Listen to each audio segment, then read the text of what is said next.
Hello friends, இன்றைக்கி சூப்பரான நெத்திலி மீன் குழம்பு எப்படி செய்கிறதுன்னு பார்க்கலாம். மீன் குழம்பு நல்லா டேஸ்ட்டாக வரதுக்கு சின்ன சின்ன டிப்ஸ் சொல்லியிருக்கேன். கண்டிப்பாக அதை ஃபாலோ பண்ணுங்கள், சூப்பராக வரும். மீன் குழம்பு எப்போவுமே மண்சட்டியில் வைங்க, ரொம்ப டேஸ்ட்டாக வரும். இதில் நான் இப்போது 3 டேபிள் ஸ்பூன் அளவு நல்லெண்ணெய் ஊற்றிருக்கேன். 1 டீஸ்பூன் அளவு கடுகு போட்டுக்கலாம். 1 டீஸ்பூன் வெந்தயம் சேர்த்துருக்கேன். கண்டிப்பாக மீன் குழம்புக்கு வெந்தயம் சேர்த்துக்கோங்க. கொஞ்சம் கருவேப்பிலை சேர்த்துருக்கேன்.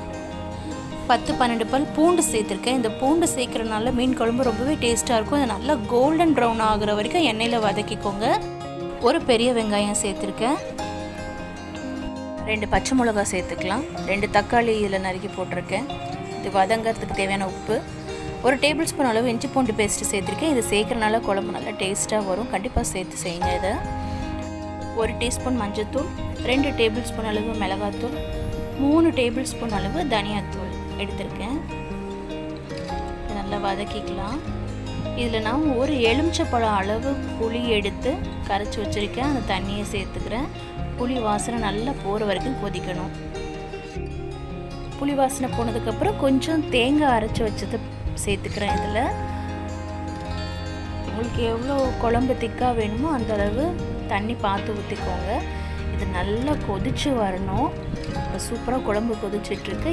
இந்த ஸ்டேஜில் நம்ம மீனை சேர்த்துக்கலாம். இப்போ 2 நிமிஷம் நம்ம தட்டு போட்டு மூடி வச்சிடலாம்.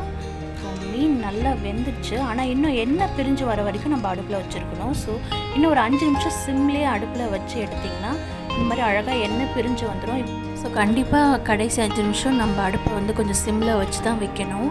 ஸோ இந்த மாதிரி சின்ன சின்ன டிப்ஸை நீங்கள் ஃபாலோ பண்ணுங்கள். கண்டிப்பாக வெந்தயம் சேர்த்துக்கோங்க. பூண்டை நல்லா செவக்க வர வரைக்கும் வச்சுருங்க. இந்த எண்ணெய் பிரிஞ்சு வர வரைக்கும் குழம்ப கொஞ்சம் சிம்மில் வச்சுக்கோங்க. புளிப்பு கொஞ்சம் தூக்கலாக இருக்கிற மாதிரி புளி சேர்த்துக்கோங்க. ஸோ இதெல்லாம் ஃபாலோ பண்ணாலே மீன் குழம்பு ரொம்ப டேஸ்ட்டாக வந்துடும். நீங்களும் ட்ரை பண்ணி பாருங்கள்.